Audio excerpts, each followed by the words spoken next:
Bonjour, alors ce matin j'aimerais continuer avec vous le message que j'ai donné dimanche passé sur Matthieu 11, 28 à 30. Alors tout d'abord je vais le relire et je vais le relire dans la version Darby qui est très littérale. Venez à moi, vous tous qui vous fatiguez et qui êtes chargés, et moi je vous donnerai du repos. Prenez mon joug sur vous et apprenez de moi, car je suis débonnaire et humble de cœur, et vous trouverez le repos de vos âmes. Car mon joug est aisé et mon fardeau est léger. Alors la semaine passée, on a vu déjà cette précision-là. C'est dit, venez à moi, vous qui vous fatiguez. Et en fait, vraiment, dans le grec, c'est ce qui est dit, la voix active. Et ça, c'est important, c'est pas juste des choses le fait qu'on est fatigué par les circonstances, juste de la vie, mais il y a des choses avec lesquelles on se fatigue. Et vous qui êtes chargés. Et ensuite, on a vu aussi la différence justement entre faire par soi-même ou faire par Jésus, faire par l'esprit ou faire par la chair. Et c'est un contraste que Paul fait souvent dans beaucoup d'endroits de ses écrits. Et donc après, on s'est arrêté surtout sur le fait de s'inquiéter et en se posant la question, est-ce qu'on doit s'efforcer de ne pas s'inquiéter ou se laisser rassurer par Jésus? Et donc là, aujourd'hui, je vous propose de continuer ce verset, parce qu'il y a des pépites d'or à découvrir dans ce passage, qu'on connaît tous très bien, mais c'est une chose de le connaître, puis c'est une autre chose de le vivre. Et là, ce qu'on va découvrir ensemble, j'espère que ça va vous... Voilà, vous allez mieux voir qui est Jésus. Et c'est quand on voit qui il est pour nous, qui il est dans notre situation et qu'on croit avec notre cœur, qu'on peut vivre cette vie dans la liberté, dans la légèreté, qu'on a la vie et la paix. Donc, on va regarder un peu la suite. Avant ça, je veux le relire encore dans la version du Message en anglais que j'ai traduit. Êtes-vous fatigué, épuisé, en burn-out face à la religion?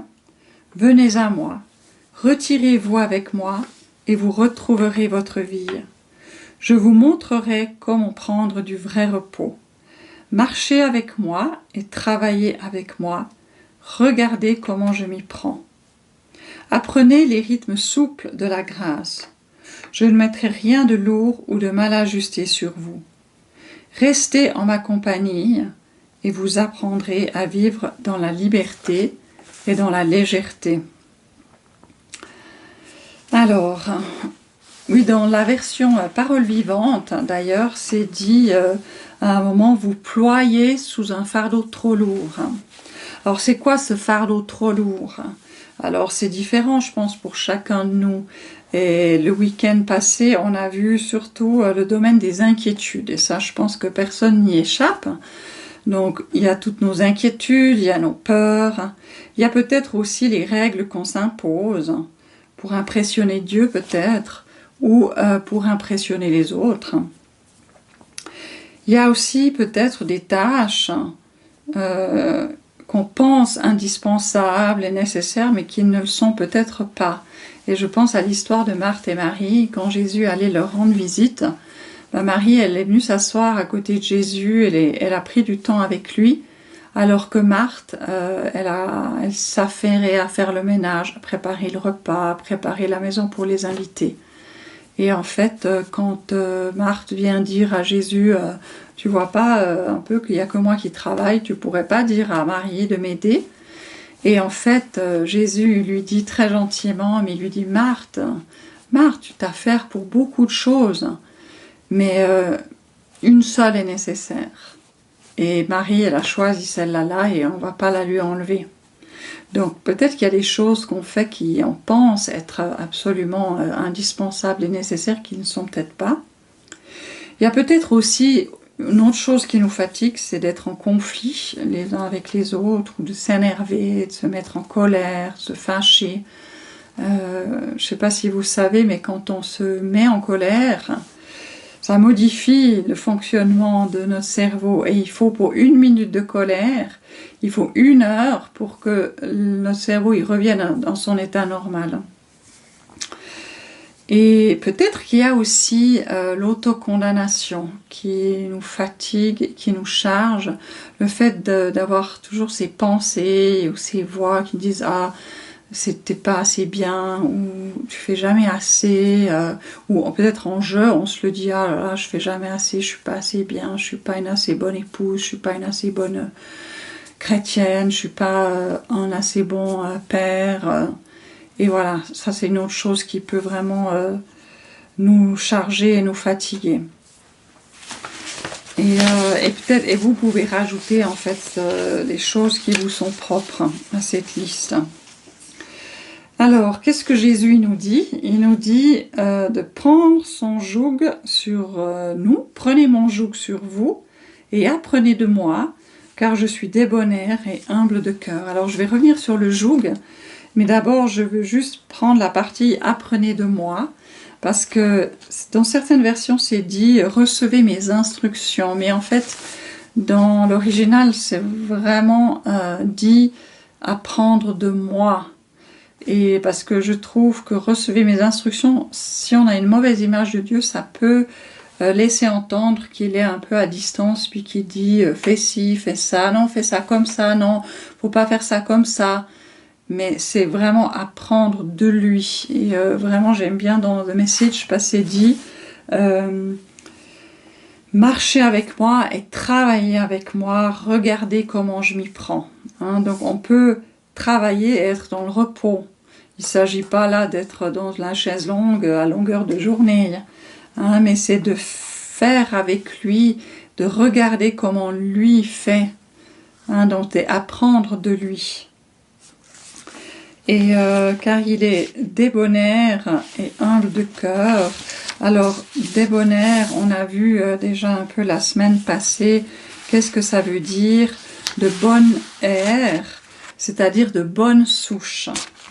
Quelqu'un qui est bon, qui est bienveillant, qui a tendance à se montrer favorable, qui est secourable à autrui. Et en fait, Jésus nous dit « Prenez mon joug sur vous ». Alors, moi, quand j'ai lu ça, je me suis dit, oui, mais c'est quand même un joug, quoi. Et ça, pour moi, ça dénotait quelque chose quand même de pesant, bien que plus loin, il dit que son joug est aisé et que son fardeau est léger. Mais je me dis, oui, mais bon, c'est quand même un joug. Et j'ai fait un peu des recherches sur ce mot-là. Et j'ai réalisé... en fait, qu'il y a une différence entre la perspective des hommes et celle de Dieu. Comme sur beaucoup de sujets, hein, par exemple, je dirais sur la manière de diriger, la manière de diriger des hommes, d'ailleurs c'est écrit même dans la Bible, dans Matthieu 20, c'est dit les chefs politiques dominent sur leur peuple et les grands personnages font peser sur eux leur autorité, qu'il n'en soit pas ainsi parmi vous, au contraire, si quelqu'un veut être grand parmi vous, qu'il soit votre serviteur. Si quelqu'un veut être le premier parmi vous, qu'il soit votre esclave. Donc là, c'est par rapport à un autre sujet, mais on voit que la perspective des hommes par rapport au fait de diriger, c'est pas du tout la même que celle de Jésus. Eh bien, par rapport au joug, c'est ce que j'ai réalisé, en fait, c'est que la perspective des hommes, ce que les hommes ont du joug, c'est pas celle que Jésus, il essaie de nous transmettre dans ce passage. Hein, alors, c'est sûr que quand on entend l'expression être sous le joug de quelqu'un, ça donne l'impression qu'il y a quelque chose qui nous écrase, qui pèse sur nous. Hein, et d'ailleurs, les Romains, ils aimaient bien faire passer les gens qu'ils avaient vaincus sous leur joug, les faire passer sous leur joug. Et en fait, ils mettaient deux lances plantées dans le sol, plus une à l'horizontale, mais assez basse. Hein, et en fait, tous les vaincus, ils les faisaient passer sous le joug, en les humiliant. Donc c'était vraiment quelque chose d'humiliant. Mais par contre, ben, c'est pas la même perspective que Dieu il veut nous communiquer ici. Et c'est sûr que si on a une mauvaise image de Jésus, une image qui n'est pas en accord avec qui il est vraiment, on peut penser à quelque chose d'un peu pesant, qui nous abaisse. Mais alors, c'est pas du tout ça que Jésus veut dire ici. En fait, le mot joug, si on cherche l'étymologie, ça veut dire joindre et unir. Et en fait, à l'époque où Jésus parle de ça, c'était une société agricole. Et en fait, on savait très bien à cette époque que quand on parlait du joug, c'était une proposition de partage des tâches et des fardeaux. Donc c'était quelque chose de positif. D'ailleurs, l'invention du joug, ça a fait avancer l'humanité à grands pas.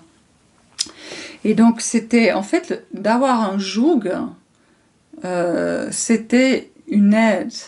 Ça permettait de faire une tâche plus facilement, une œuvre utile plus facilement. Donc vraiment, quand on leur parlait de joug à cette époque-là, c'était ça sera plus facile, ça sera plus aisé. Donc c'est vraiment une autre perspective que celle qu'on a aujourd'hui.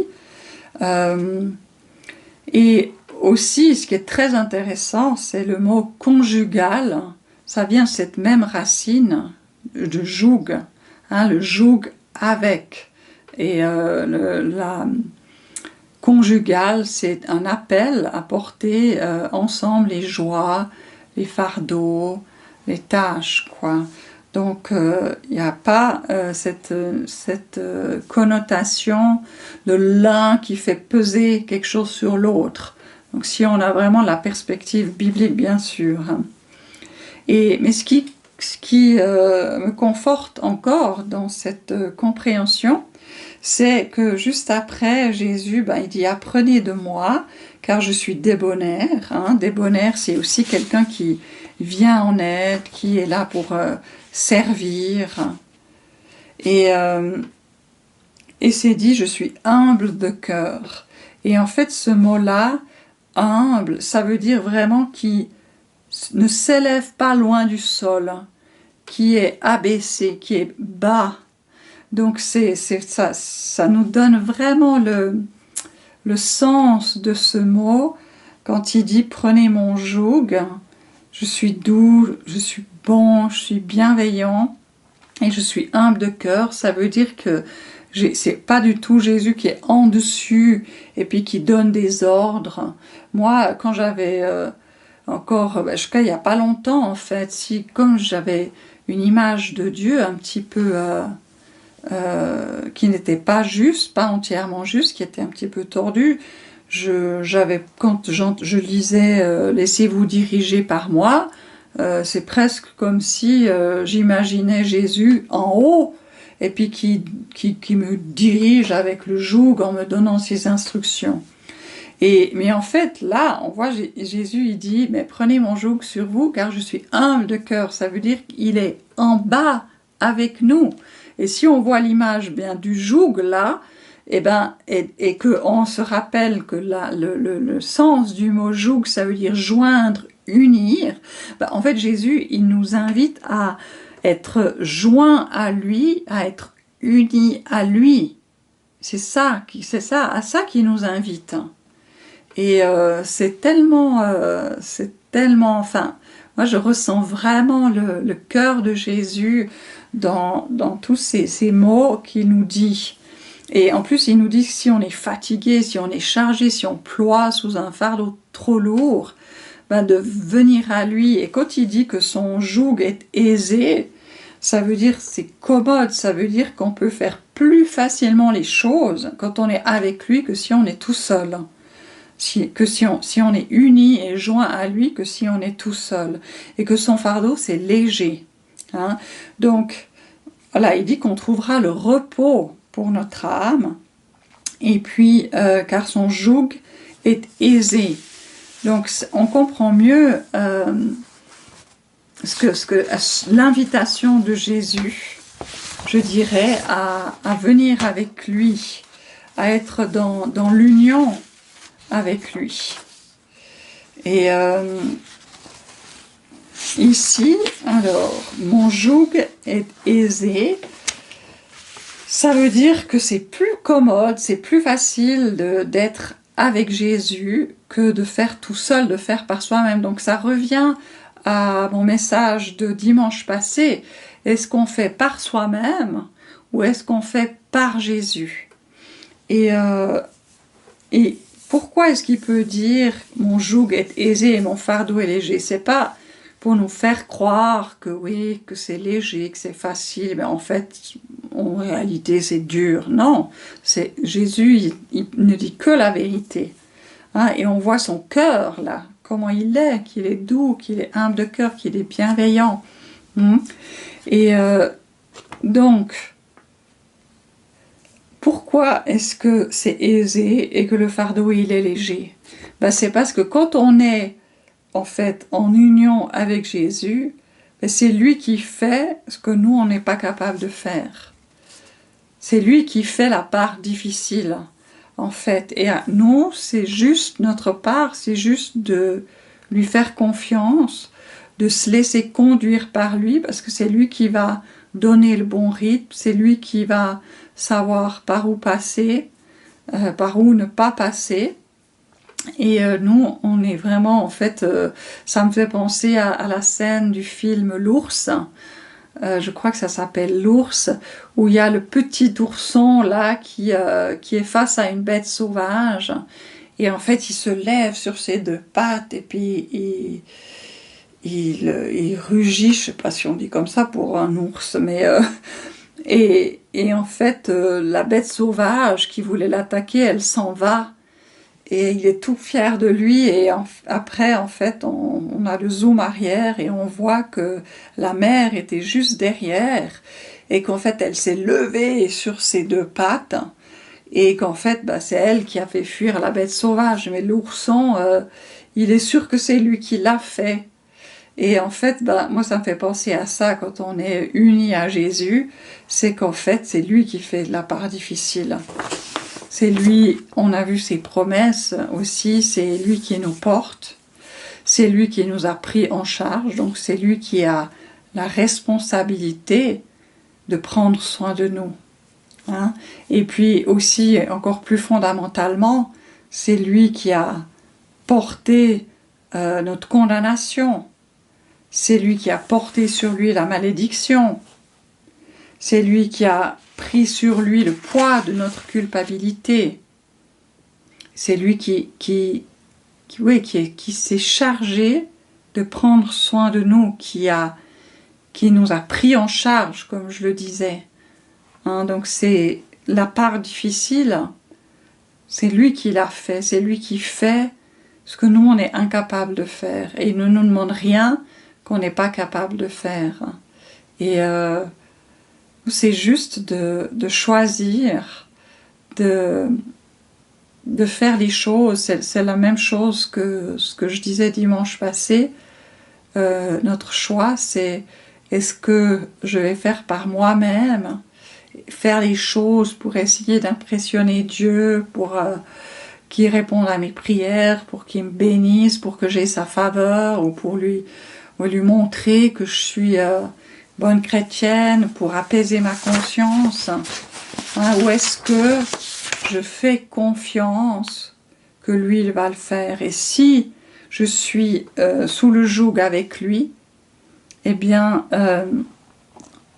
ça veut dire que je fais confiance, je peux être sûre que c'est lui qui va faire ce que moi j'arrive pas à faire, c'est lui qui va faire la part difficile. En fait, je pense que c'est lui qui tire la charge, et moi j'ai juste à faire confiance.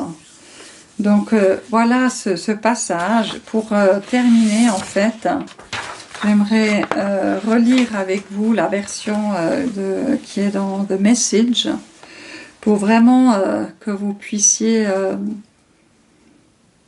revenir à écouter cette invitation de Jésus si vous vous fatiguez, si vous êtes chargé, ou même épuisé, ou ou en burn-out face à la religion. Et on en a parlé dimanche passé, la religion, c'est pas le christianisme, bien sûr. C'est la religiosité, et la religiosité, ben, c'est tout ce que j'essaie de faire par moi-même, tout ce que je fais en pensant être en meilleure relation avec Dieu, tout ce que je fais pour être en règle avec Dieu, ou ce que je m'efforce de ne pas faire pour rester en règle avec Dieu, rester en bonne relation avec Dieu, pour avoir sa faveur. Par exemple, ça c'est une forme de religiosité. Et au début, je parlais des règles qu'on s'impose, ou des tâches qu'on s'impose. Ça ferait partie aussi du domaine de la religiosité. Donc voilà, je vais terminer en lisant ce passage et vraiment je vous invite à venir à Jésus maintenant et puis à pratiquer ça en fait pendant la semaine en réalisant que c'est lui qui fait ce que vous ne pouvez pas faire et c'est lui qui fait la part difficile. Êtes-vous fatigué, épuisé, en burn-out face à la religion? Venez à moi. Retirez-vous avec moi et vous retrouverez votre vie. Écoutez aussi la douceur de Jésus quand il parle à votre cœur. Parce qu'il est doux, il est bon, il est gentil. Et il dit, je vous montrerai comment prendre du vrai repos. Marchez avec moi et travaillez avec moi. Regardez comment je m'y prends. Apprenez les rythmes souples de la grâce. Je ne mettrai rien de lourd ou de mal ajusté sur vous. Restez en ma compagnie et vous apprendrez à vivre dans la liberté et la légèreté. Et puis, d'ailleurs, si le mot joug, il garde une connotation un peu dure, un peu écrasante, ben, privilégiez cette version, parce que il dit là, restez en ma compagnie. C'est ça en fait. C'est rester tout près de Jésus plutôt que de retomber, comme on parlait dimanche passé, dans l'autre système où je fais par moi-même, j'essaye par mes forces, et puis finalement, ben, je m'épuise, je me fatigue. Donc voilà une autre manière de le voir, parce que l'image du joug, c'est pour les bêtes. Nous, on n'est pas des bêtes, on n'est pas des animaux. Donc, mais ça donne l'idée que ça sera plus facile, que c'est plus aisé avec Jésus. Restez en ma compagnie et vous apprendrez à vivre dans la liberté et la légèreté.